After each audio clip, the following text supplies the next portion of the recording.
Halloween was a living hell, and I was its sole resident. I used to love the holiday, trick-or-treating with friends, dressing as a zombie as we jammed out to punk rock on a friend's porch late into the night, sneaking cigarettes and nips of bourbon from our fathers. But now I mopped the floors of Sutton's grocery. The wet tile reflected my 5 o'clock shadow and the melancholy that lived within it. No more trick-or-treating, just 2 dead mice and a spilled cup of pumpkin spice. Adulting was so much fun. This gap year in between high school and college wasn't really working out. I regretted the decision in the very depths of my soul. At least I had Gemma. I'd be back to the trailer soon. The thought of her baking brownies and nothing but an apron did put a little pep in my step. You done yet, Kyle? Old man Kirby bellowed from the front entrance as he twirled his key ring. Yes, sir. Just finishing up with the floors and I'm out of here. I hollered. All right, I'm leaving, boy. I'll lock up. Just slide out the back when you're done. Sure thing. Oh, and Kyle? Yes, Mr. Kirby? Take out the bathroom trash before you go. Smells like crap in there. He grunted and sauntered off into the parking lot like a warthog. I gave him the middle finger as he sped off in his Land Rover. The hate I had for this job was unmeasurable. I quickly finished the mopping and made my way back to the restroom. I opened the door and was smacked in the face with the smell of something vile. I plugged my nose and gathered the bags from the bins, holding them at arm's length as I ran out the back door and into the alleyway. I tossed them over the dumpster wall and danced up and down, shaking out my arms, willing the putrid stench off me. It smelled so bad that the bricks would cry out from the horror if they could. People are disgusting, I thought as I headed back inside. At least the night was over. Time to go home to my girl. I daydreamed about the little tattoo that let down the small of her back as I shrugged off my apron at the coat rack. I was just about to flip the lights off when they began to flicker overhead. The LED panels pulsed and strobed in a way I'd never seen before. It was almost eerie. But just as soon as they had started, they suddenly stopped. Weird, I whispered. I reached out for the light switch again when I heard a tapping on the window. I turned to my left and nearly jumped out of my skin when I saw the face of a devil pressed against the storefront glass. Can you help me? A voice pleaded from under the red rubber. Jesus, you nearly scared me to death. The store is closed. I replied, holding my chest in an attempt to steady my heart. Please, I'm lost. Must be some kid who got separated from his parents. How can you be lost? This is like the smallest town in the Midwest. I chuckled. Please, can I come inside? I'm scared. Yeah, sure, kid. Hold on. I walked to the sliding door and twisted the lock and gave it a shove to open it manually. Thank you. The kid sniffled from under the mask as he stepped inside. No problemo, little dude. You want to call your parents or... I shifted on my heels, not really sure what to do in the situation. Yes, please. All right. Head right up those stairs and you'll see a phone on the desk. Pick it up and dial your parents. But make it quick, will ya? It's getting late. I winked reassuringly at the boy in the devil costume. Okay. He giggled as he ran up the steps into Mr. Kirby's office. Man, what a night. I sighed, running my hand through my hair as I leaned against the entrance glass. The cool touch felt good on the nape of my neck. I just want to go home, I groaned under my breath. I could see shadows twist and lurch up in the office. Hopefully his parents picked up and drove like mad to get here and collect their kid. I had better things to do than sit all night at the hillbilly grocery store in this god-forsaken town. Hey kid, any luck? I shouted. No response. Kid? I called. Nothing. A loud smack hit the glass behind my head, causing me to fall forward onto the floor. I caught myself at the last second and crawled behind the service counter, nearly pissing my pants. I took a deep breath and slowly raised my head to peer over the register. Gemma? I cried. She was doubled over in laughter on the curb outside, pointing at me through the window. I cursed her up and down before sliding the door open once more. What are you doing here? I demanded, scowling. What? You're not happy to see me? She grinned, reaching for my hand. Well, yeah, of course, but you scared the hell out of me. I scolded. Ah, come on. Just a bit of Halloween fun. She pulled me into a kiss. Her lips were soft. They melted away my anger in an instant. I came because you were so late. Come on, let's go home. Dinner's ready. I can't. There's a kid here. Why? What kid? She furrowed her brow. He's in the office calling his parents. Said he got lost. I guess while trick-or-treating. Oh no, poor thing. Yeah, he's using the phone in the office. Let me go see if he got a hold of his parents. I took a few steps when the lights suddenly went out, causing Gemma to leap towards me and squeeze my arm. Thankfully, the emergency panel stayed lit, giving off just enough light to see. It's fine. The lights have been acting weird for some reason. Wait here and I'll go get the kid. I squeezed Gemma's hand reassuringly and then trotted up the steps into the office. The desk lamp was turned on its side, and the phone was hanging off the hook. The dial tone beeped from the earpiece. I picked it up and placed it back on the receiver. Hey kid, you in here? I asked, but he was nowhere to be seen. I looked under the desk. Nothing. What the hell? Suddenly, a scream pierced through the silence from inside the store. Gemma! I scrambled down the steps and sprinted back to where I'd left her. I was rounding the corner of the service counter when I slipped in something wet, causing me to go spiraling into a shelf of candy bars. Kit Kats and Snickers flooded the aisle as I tumbled over the shelf, hitting my head against the floor. My vision swam. I struggled to gather myself to stand. Why was it so wet? I raised my hand to my face. My fingers were dripping with crimson. The blood was warm and sticky as I rolled my thumb across my palm. Why is there blood? It took a moment for it to register, but it had to be hers. My heart thundered in my chest. Gemma? Gemma, where are you? I called. There was no answer. I started running down the aisles in a panic, searching for her. Aisle after aisle, but nothing. Flour, sugar, chips, bread, but no Gemma. I spilled out into the meat section next to the deli counter and skidded to a dead stop. The boy in the devil costume stood under a flickering emergency light. The front of his red suit dripped with blood. What did you do? I croaked. I'm going to offer you a chance to choose, Kyle. His voice was deeper now, no longer childish. What? I stuttered. Blood for blood. You can offer yourself to me, a sacrifice saving her. Or I can take Gemma and leave. Your life or her life. Who are you? What do you mean? Where is she? My brain was numb. I could only utter question after question. I couldn't make sense of what was happening. You know who I am. Choose. I stared at him, dumbstruck. What was once a child was now a monster. He was still small like a boy, but now his presence felt enormous, like a dark shadow that filled the entire store. His energy pressed against the walls, threatening to shatter them, a pressure I felt in my bones. Choose now, Kyle. Her. Take her. I fell to my knees, sobbing. I was a coward. The fear overcame me, and I chose to save myself. Suddenly, Gemma floated into view from behind the meat counter. Oh my God! I cried. Her eyes were wide and shook with fear as she hovered a few feet from the ground. She tried to scream, but only blood streamed out from her mouth. She gargled on it, choked on it, desperate to beg for help.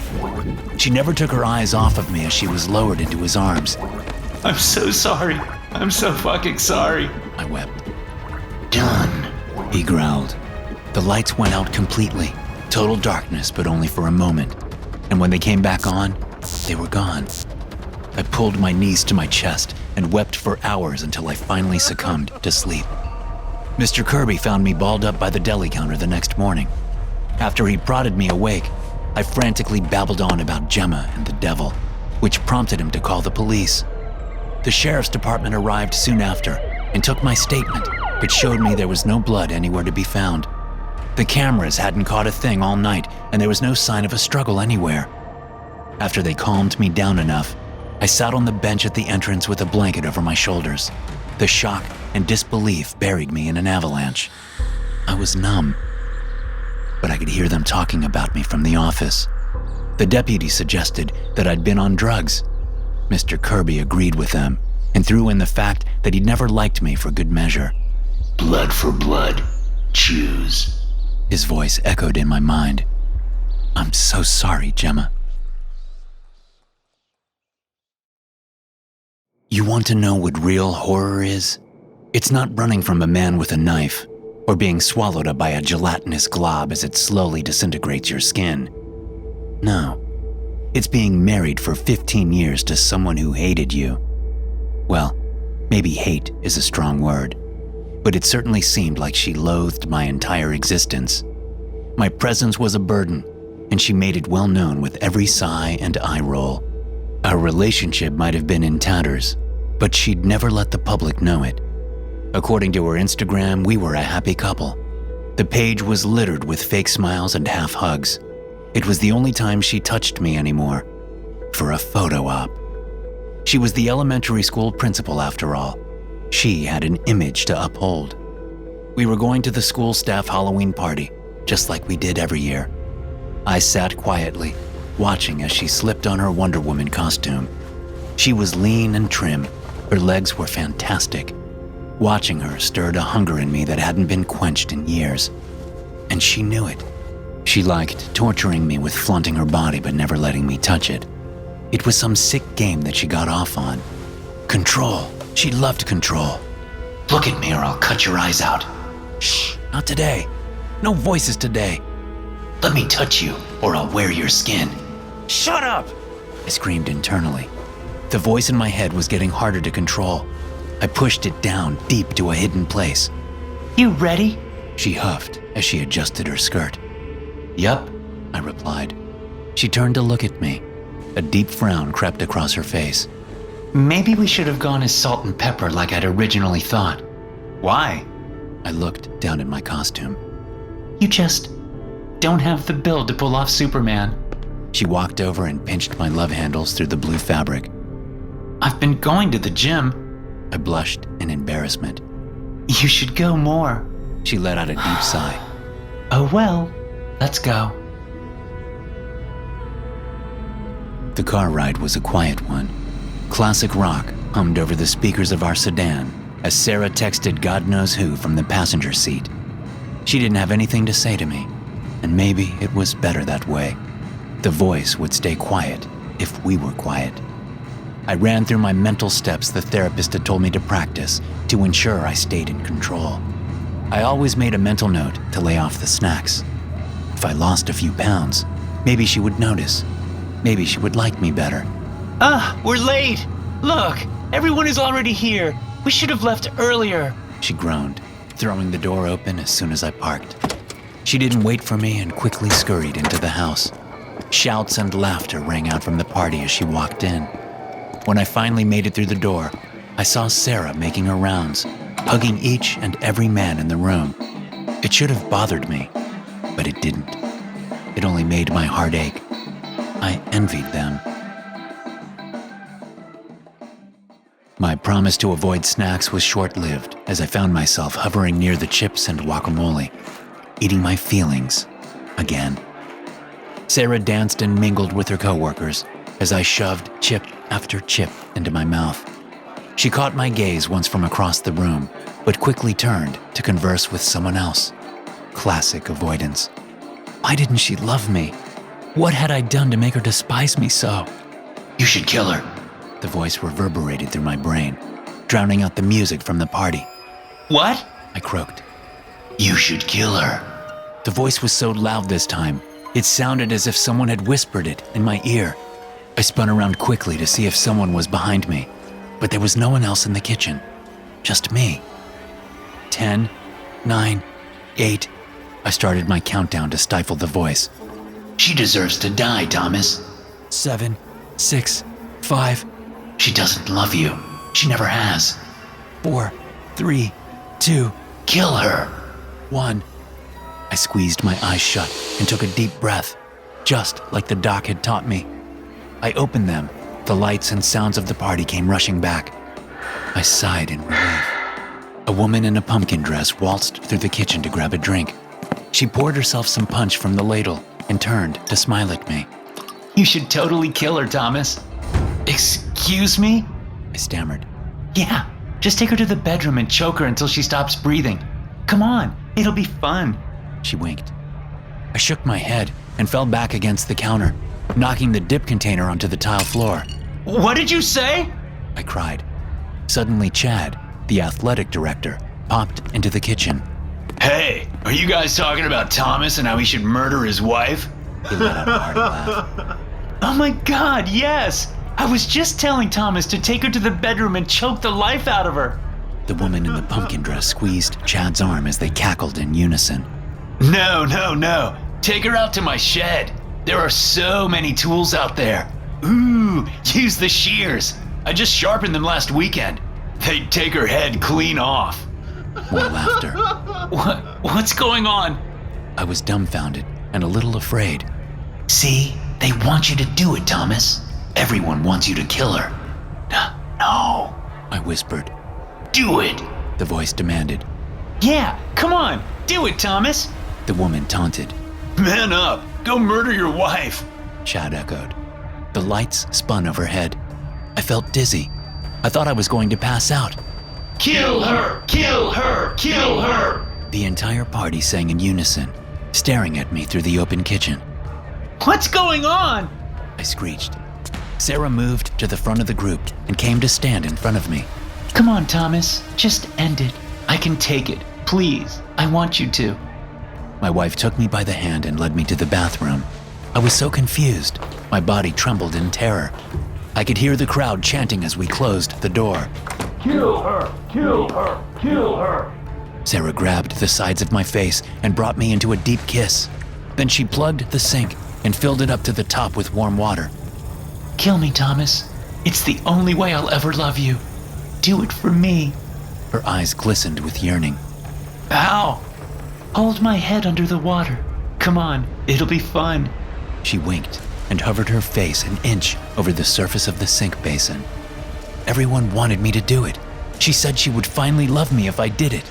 Kill her, Thomas. Do it now. I palmed the back of her head and forcefully shoved her face into the water. She struggled and thrashed against me, but I knew this is what she truly wanted, and somewhere deep down, I wanted it too. Tears streamed down my face as I laughed and laughed. I couldn't stop laughing. Dear God, this was amazing. She finally stopped moving, and I let go. Sarah fell to the floor in a heap. She was dead, but somehow smiling. I bent down, kissed her forehead, and burst out from the restroom. I did it, everyone! I did it! A dozen people in costumes froze in place. Someone paused the music. Did what? Are you okay? Where's Sarah? Chad took a step towards me, his brow furrowed with concern. I did what you wanted me to do. What you all wanted me to do. She's dead. I finally killed her. The entire crowd gasped, and Chad pushed me to the side, sprinting into the bathroom. Oh my God! Call an ambulance! He cried. I strolled merrily out to the front porch and sat in a wooden rocking chair. Good job, Thomas. She loves you now. Everyone loves you. I laughed. I couldn't stop laughing, even as the police showed up and put me in handcuffs. The laughter never stopped.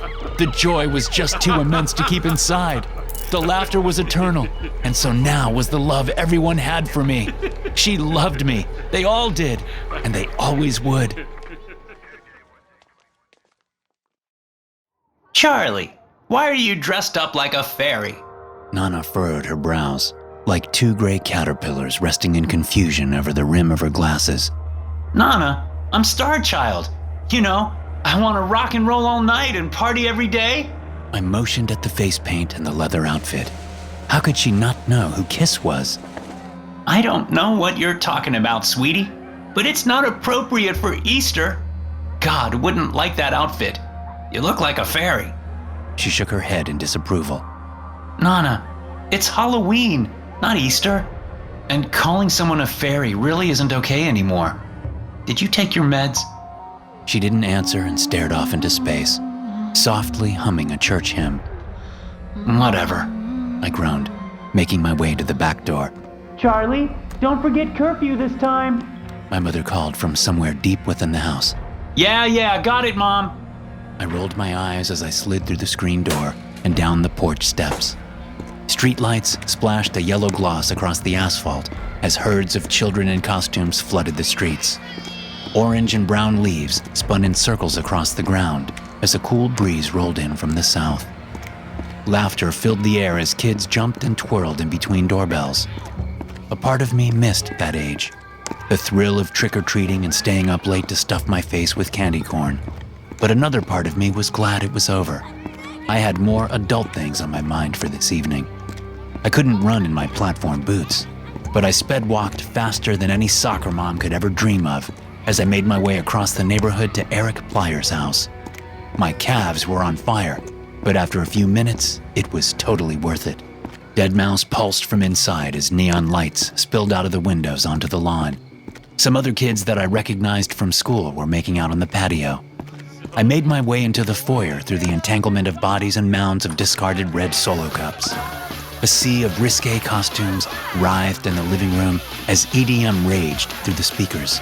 It was a fantastical dance floor made of shag rug and floral wallpaper. The outdated house came alive tonight. The energy was electrifying, and I felt its current twist its way through my veins like a drug.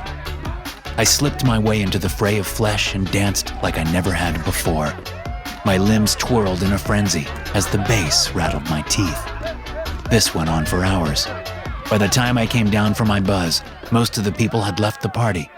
A few girls gossiped on the sofa, and there was a jock passed out on the kitchen floor just outside the den. Other than that, the house was about empty. What time is it? I looked at the grandfather clock by the staircase. 11:46 p.m. Oh shit, I missed curfew by almost an hour. Oh man, she was going to kill me. I broke out into a trot and burst through the front door and down the porch steps. I was partially down the street when I heard someone call out to me. Charlie, wait up! Eric Plyers jogged after me, his alien costume jiggling comically. Ah, hey Eric. Great party. I had so much fun, but I really gotta get home. I'm out past curfew and my mom is going to be so pissed. Oh, well, I just wanted to tell you thanks for coming. I enjoyed hanging out with you. He beamed at me for a moment, but then his smile quickly faltered. What's wrong? You know that guy? He pointed over my shoulder. What? Who? I spun around. At first, I didn't see him, but then I spotted him standing behind a streetlight. He was freakishly tall and thin enough to hide most of his body behind the lamppost. Only his shoulders and head stood out from behind it. His neck was craned, and I could tell he was watching us, even though he had on what looked to be a Japanese Oni mask. Large golden horns curled out from the black snarling face of a demon.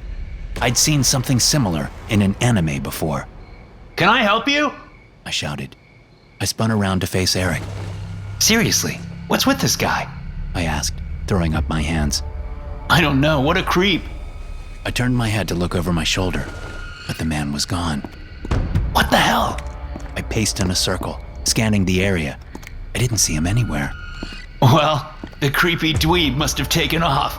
A giggle was caught in my throat as I turned to Eric to see the tall man with his hand around his throat, pulling Eric tightly against his body. Eric choked and thrashed against the man, his face purple with spit bubbling at the corners of his mouth. Whoa! Hey! I cried, backpedaling away from them with my hands up. We were just joking. You're totally not a creep. Please, let him go. I pleaded. The man said nothing. He only stared at me with icy gray eyes beneath the mask. Just let him go and leave us alone. We won't tell anyone. I didn't know what to say. I just wanted it to stop. Silence. Eric had gone limp. He had lost consciousness, or worse. The Oni man suddenly tightened his grip so hard that I heard a snap. Oh my God! I screamed. I took off sprinting as fast as I could, clomping in my platform boots like a Clydesdale through the streets. Help! Someone help! I hollered, but the once busy neighborhood was dead asleep. I couldn't call the police. My mother had taken my cell phone when I'd broken curfew a week ago. I ran and ran. My lungs were on fire. My legs were weak and wobbly. I didn't look over my shoulder until I was rounding the corner of my street. The Oni man stood behind another lamppost, not 30 yards behind me. The light glinted off his golden horns, and this time he was waving at me.